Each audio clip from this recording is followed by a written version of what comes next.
The notes of the B7 sharp 9 chord are going to be B, D sharp, F sharp, A, and C double sharp. Once again, we have B, D sharp, F sharp, A, and C double sharp.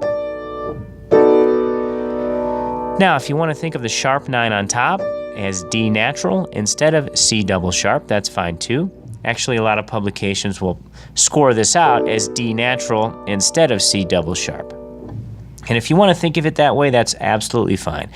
I think of this as C double sharp because the ninth itself is C sharp when we're looking at a B9 chord. We're looking at the ninth as being C sharp. So what we're doing is taking that ninth, which is C sharp, and sharpening it again. So I'm thinking of it that way. It doesn't mean that you have to think of it in your mind as C double sharp. If you want to think of this as D natural, that's totally fine. So let's take a look at the chord and how you can apply it and what you can do with this to make some cool voicings. So again, our tones are B, D sharp, F sharp, A, and C double sharp. So what you can do is omit the fifth, which is F sharp, and just simply play the root, the third, the seventh, and the sharp 9. And you have a pretty cool voicing right there that involves the root. And again, you have the third, seventh, and sharp 9. Now, if you want to take out the root, we would have the third, which would be D sharp, the seventh, which would be A, and the sharp 9, which would be C double sharp, or D natural if you want to think of it that way. So that can be a pretty cool voicing that you can use when you're comping. And obviously you can move up and down the keyboard and play this in different octaves. And you're going to be using it in a lot of different ways.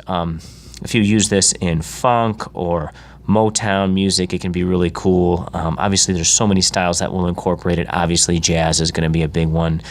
This is commonly referred to as the Hendrix chord because Jimi Hendrix used it a lot. So it's a great chord. I love the sonority, the tension, and the dissonance that you get from the sharp 9 chord. So let's look at the tones one more time. We have B, D sharp, F sharp, A, and C double sharp.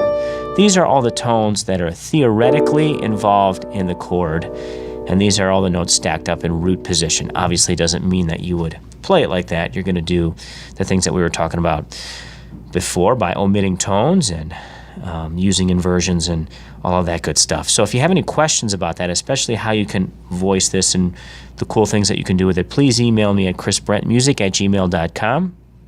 Subscribe to my YouTube channel and visit my website as well. My website is www.christopherbrent.com. Thank you so much and have a wonderful day.